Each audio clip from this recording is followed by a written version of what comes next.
안녕하세요. 네, 오늘은 저희가 좀 지난 시간까지는 저희가 그 미국 기독교 역사의 그 아웃라인을 몇 가지 그 테마로 나누어서 좀 말씀을 드렸습니다. 오늘부터는 본격적으로 미국의 기독교가 이식되는 과정들을 이제 하나씩 살펴보려고 하는데요. 우리가 이제 결국 지난번에 말씀을 드렸던 것처럼 미국 기독교를 세우는데 나중에 그 미국에는 전 세계 온갖 나라들의 이민자들이 와서 이제 미국이라는 나라를 건설을 하고, 그러다 보니까 그들이 이사 오면서 그들의 언어와 문화를 갖고 왔는데, 특별히 이제 종교, 특별히 그 서유럽에서는 기독교인들이 다양한 종파의 기독교 문화를 미국으로 갖고 왔고, 그들의 공동체 안에 교회를 세우게 되면서 미국에 이민 온 그 국가 혹은 민족의 수만큼 다양한 기독교 분파들이 미국에 이제 존재하게 됐습니다. 그럼에도 불구하고 초창기 기독교 역사는 13개의 식민주들이 영국에 의해서, 잉글랜드에 의해서 형성이 되는 것으로 미국 역사가 출발을 하죠.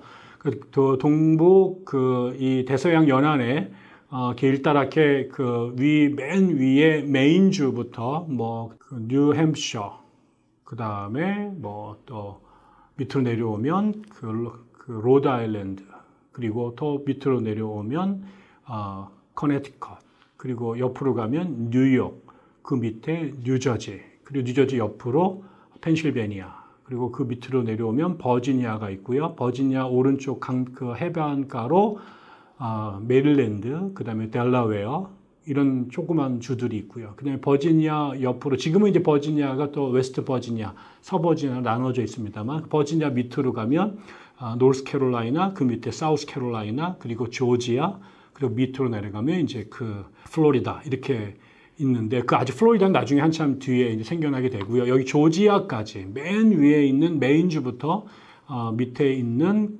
조지아까지 초기에 식민지들이 영국 사람들에 의해서 세워집니다. 그러다 보니까 초창기 미국은 영국의 잉글랜드의 식민지로 개척이 된 거죠. 이게 또 한 가지 이제 그 이전에 이 스페인과 포르투갈 사람들이 라틴 아메리카를 식민지로 개척을 했는데, 라틴 아메리카하고 북아메리카하고는 조금 식민지 개척 방식이 좀 다릅니다. 무슨 얘기냐면, 이 스페인의 스페인과 포르투갈은 이 카톨릭 국가였고요. 그들이 이제 인도로 가는 길을 찾다가 콜럼버스에 의해서 그쪽 지역이 발견이 되고, 거기에 이제 정복자들을 보내서 그 지역을 점령을 합니다. 이민자들을 보낸 게 아니라 군대를 보내고, 그래서 거기에 있는 원주민들을 장악을 하고요. 그리고 나서 물론 나중에 이민자들이 스페인과 포르투갈 사람들이 라틴 아메리카로 이주를 하긴 하지만, 기본적으로 여기를 와서 처음에 여기 라틴 아메리카의 서양 문화를 전달한 사람들은 정복자들이었습니다. 그래서 그들에게는 식민보다는 그쪽에 있는 라틴 아메리카에서 발견된 황금이나 혹은 은이나 나중에 이제 생산되는 설탕이나 이런 것들을 갖고 자기네 나라로 이제 가져가기 위해서 그 식민지를 세우게 되죠. 그리고 이제 거기에 이제 종교가 이제 카톨릭이었고, 그래서 수많은 카톨릭 선교사들이, 프란체스코라든가 도미니크라든가, 그 다음에 나중에 예수회 선교사들이 그쪽 지역에 가서 교회를 세우면서 원주민들을 대상으로 이제 교회를 세워가죠. 근데 지금 영국 사람들은 좀 경우가 다릅니다. 물론 영국도 처음에 스페인과 포르투갈에게 주도권을 빼앗긴 것을 만회하기 위해서 대서양으로 진출을 했고 식민지를 건설했죠. 처음에 목적은 같습니다. 그렇지만 이 사람들은 정복자들을 보낸 게 아니라요, 정착민들을 보냈습니다. 물론 처음에 탐험대가 간 건 사실이지만, 그래서 버지니아로부터 시작해서 나중에 북쪽의 보스턴을 중심으로 한 뉴잉글랜드 지역의 여기는 사람들을 이주를 시킵니다. 그래서 군대를 보내가지고 거기에 있는 인디안들을 개종시키려고 간 것이 아니라, 그쪽 지역으로 여러 가지 이유에 의해서 넘어간 이민자들에 의해서 영국의 식민지가 북아메리카에 이제 건설이 되죠. 결국은 나중에는 이 라틴 아메리카에서는 없었던 문제, 다시 말하면 원주민들과 새로운 이주민들 사이에 땅을 두고 전쟁과 갈등이 북미에서는 끊이지 않게 됩니다. 땅을 지키려고 하는 아메리칸 네이티브들, 인디언들과 자신의 정착지를 확보하기 위한 이주민들 간의 갈등이 미국 역사 초창기의 상당 부분을 차지하게 되지만 라틴 아메리카에서는 비교적 그런 문제 때문에 갈등을 겪지는 않죠. 뭐 이런 얘기를 우리가 이해하기 위해서는 결과적으로는 이 영국의 그 17세기 역사와 그것을 배경으로 해서 그 미국의 탄생 그리고 기독교 역사의 시작을 살펴볼 수밖에 없습니다. 일단 몇 가지만 간단하게 이제 배경적으로 말씀을 드리고 그다음에 그 안으로 좀 들어가고 싶은데요. 먼저 영국의 이야기들을 조금 우리가 살펴봐야 될 것 같습니다. 이 17세기 미국이 개척이 되고 그다음에 기독교 그 교회들이 세워지는 역사의 배경이 되는 것이 그 본격적으로는 엘리자베스 여왕 때부터 시작이 됩니다. 엘리자베스 여왕이 우리가 잘 아는 것처럼 그 스페인의 무적 함대를 그 엘리자베스 여왕 때 영국 군대가 이기면서 그동안에 그 대서양의 그 무역과 그다음에 항해를 독점하던 그 스페인을 제끼고 드디어 이제 영국도 그 대서양을 건너서 북미 그 아메리카 대륙으로 갈 수 있는 기회를 얻게 된 겁니다. 그 전까지는 그 이 스페인이 워낙 강성하게 그쪽 지역을 지키고 있었기 때문에 그 유럽의 어떤 나라들도 대서양으로 갈 수가 없었죠. 그래서 그 대서양의 그 식민지 개척과 거기서 오는 그 무역이든 뭐 이런 것들을 통해서 스페인이 그 엄청난 강대국으로 성장하게 되는 그런 이유가 됐었습니다. 그런데 이제 엘리자베스 여왕에 의해서 그 스페인과의 경쟁에서 드디어 이제 영국이 우위를 차지하게 되고 그 이후부터 스페인은 계속해서 이제 몰락의 길을 걷게 됩니다. 그 이후의 역사를 보면 스페인은 끊임없이 미국한테 두들겨 맞는 그러면서 점점 이제 쭈그러 들어가는 역사들을 우리가 볼 수 있게 되고요. 그 엘리자베스가 1603년에 이제 아이를 결혼한 적이 없었기 때문에 자식을 남기지 않고 죽게 됩니다. 그리고 나서 그 엘리자베스 여왕의 오촌 조카뻘이 되는 엘리자베스 여왕의 사촌이었던 메리 스튜어트의 아들인 제임스 6세, 그 당시 스코틀랜드의 임금이었던 제임스 6세가 엘리자베스의 뒤를 이어서 영국의 잉글랜드의 제임스 1세로 부임을 하게 됩니다. 그래서 그때 이 사람이 스코틀랜드 왕이었는데 잉글랜드의 왕을 함께 차지하게 되면서 이 제임스는 잉글랜드에서는 제임스 1세, 그리고 스코틀랜드에서는 제임스 6세로 두 나라를 함께 통치하게 됩니다.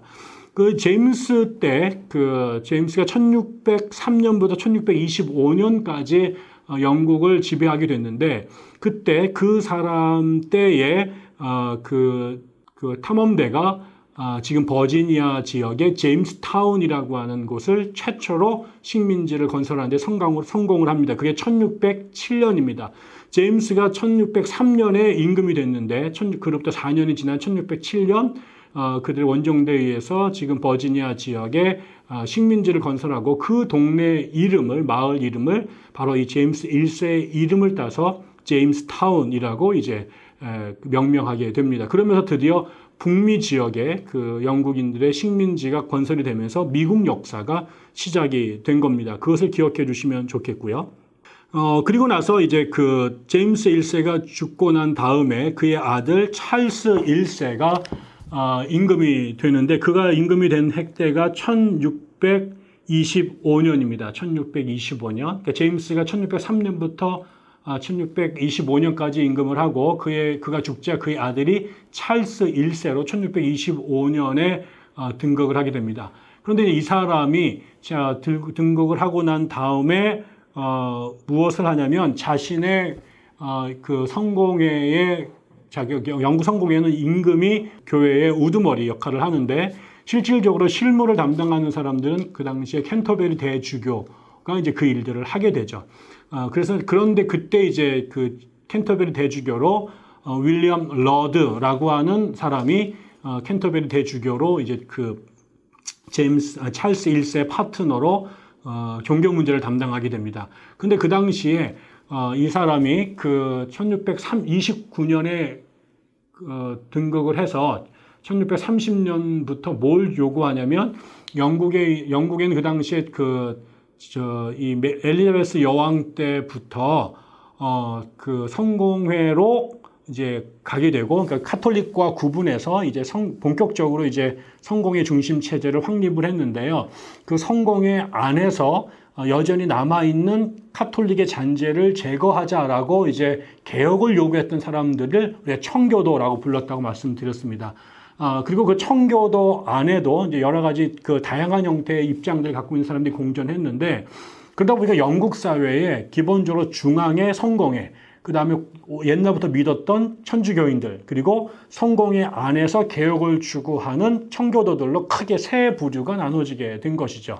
이런 사람들이 공존하고 있었는데, 이 찰스 1세 때 윌리엄 러드가 캔터베리 대주교가 되면서 성공회 중심으로 국가의 신앙을 단일화하려고 이제 그 개혁을 추진하게 됩니다. 그러면서 모든 영국의 성직자들이 다 국가가 그 이 성공회를 받아들이도록 이제 요구를 하기 시작한 거죠. 그래서 왕에게 충성을 맹세를 하고, 그 다음에 성공회 신자가 되도록 이제 이런 신앙의 일치를 추구하기 시작하는데, 이게 여기에 거부하는 사람들에 대해서는 이제 국가적인 탄압을 하게 된 겁니다. 그래서 윌리엄 러드가 영국 성공회를 끌고 나가는 1630년대에 그 성공회 안에서 이제 그 개혁을 추구하던 청교도들 중에 상당히 많은 사람들이 미국으로 이제 이민을 더 떠나오기 시작을 하게 됐습니다. 예, 그래서 그것과 이제 그 미국의 그 1630년대의 그 역사가 결합이 되고요. 그러다 이제 1642년이 되면 소위 말한 1640년에 그 영국 역사에서 아주 중요한 장기의회라고 하는 것을 찰스 1세가 소집을 하게 됩니다. 이 장기의회는 그 당시 잉글랜드가 이제 스코틀랜드에게 이 성공회 신앙을 강요하게 됩니다. 근데 스코틀랜드는 전통적으로 존 낙스 때부터 그 장로교를 믿어왔던 그런 곳인데, 거기에다가 성공회 제도를 강요하게 되니까 이 사람들과 이제 그 스코틀랜드가 일어나서 잉글랜드와 전쟁을 하게 됩니다. 근데 그 당시에 스코틀랜드가 군대가 아주 강성을 했고, 잉글랜드가 스코틀랜드와의 전쟁에서 상당히 위기에 처하게 되니까 이 전쟁을 수행하기 위한 자금을 마련하기 위해서 의회를 소집해야 됩니다. 왜 그러면 그 왕은 자기 혼자 이 의회의 동의 없이 세금을 거둘 수가 없었기 때문에 그렇죠. 근데 결국 이 문제 안에서 이제 갈등이 커지게 되면서 결국 1642년에 소위 말한 올리버 크로멜이 중심이 돼서 이제 우리가 아는 이 청교도 혁명이라는 게 이제 벌어지게 되죠. 그러고 나서 이 찰스 1세가 청교도가 장악한 의회에 의해서 처형이 되게 됩니다. 그래서 1640년부터 60년까지 왕이 없이 영국은 내전 상태에 이제 빠져 들어가게 됐고, 여기 이제 왕이 없는 시대, 그 공위 시대라고 불리고요.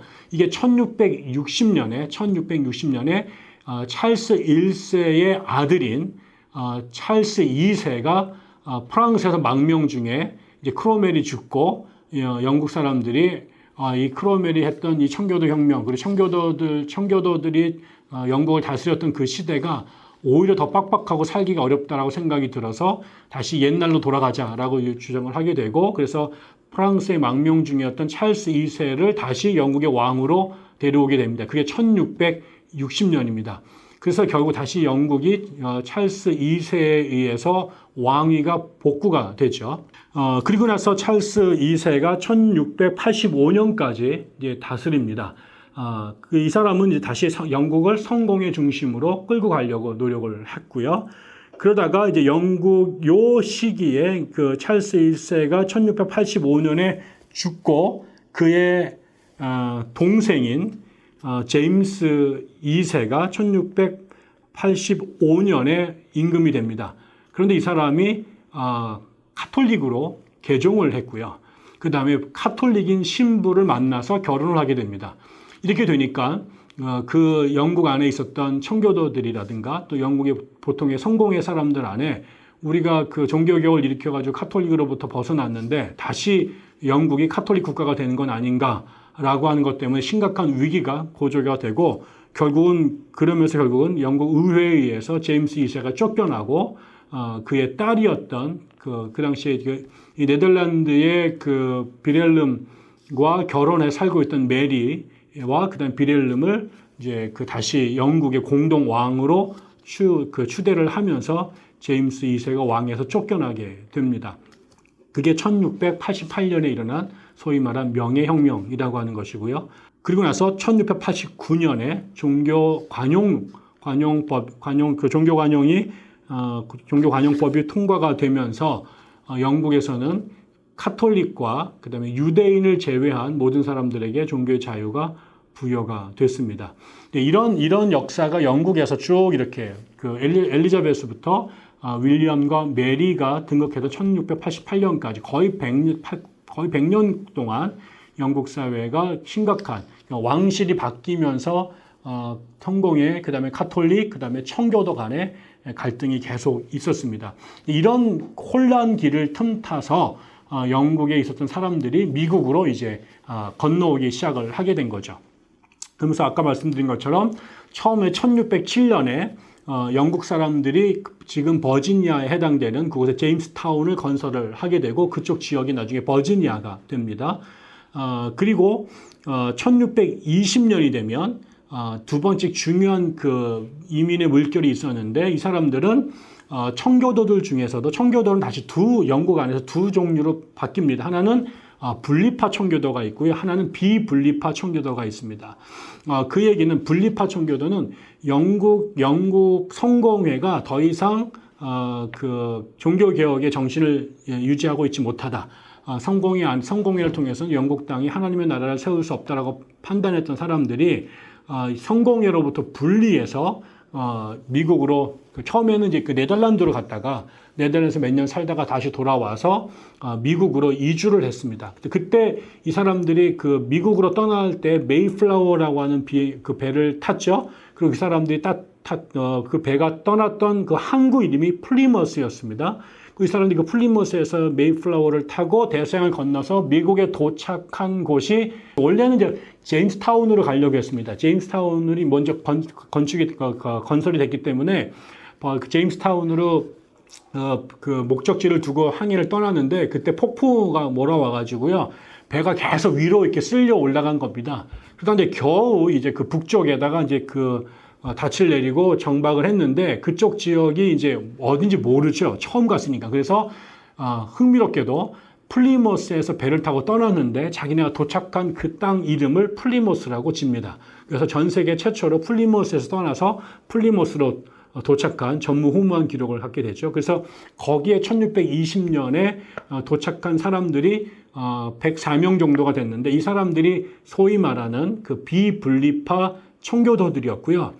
그 사람들이 그 Pilgrim's Fathers, 순례자들의 아버지라고 이렇게 불리게 되죠. 지금 소위 말하는 그 미국의 북부를 처음 이제 시작하게 된 사람들입니다. 그 사람들이 1620년입니다. 그러니까 분명한 것은 미국에 제일 처음 그 영국인들이 도착한 것은 북쪽이 아니라 남쪽 제임스타운이었다. 그게 1607년이고요. 그 다음에 그 두 번째 온 사람들은 그 뒤에 이제 그것부터 13년이 지난 1620년에 플리머스에 도착했다. 그리고 처음에 제임스타운에 간 사람들은 청교도들이 아니었습니다. 그 사람들 대부분은 그 당시 다 영국 사람이 성공회인들이었으니까 성공회 사람들이 주로 갔고 그들은 종교적인 이유 때문에 간 것이 아니라 그 식민지에서 잘 살아보자고 마지막 꿈을 갖고 간 경제적인 이유로 간 사람들이었습니다. 또 그 플리머스에 도착했던 그 메이플라워를 탔던 사람들 전부 다가 또 청교도들은 아니었습니다. 거기에는 아까 좀 제임스타운으로 가려고 했던 대부분의 경제적인 이유 때문에 갔던 사람들이 상당히 있었고요. 그 중에 일부가 이제 플리머스 그 청교도들, 비분리파 청교도들이었던 거죠.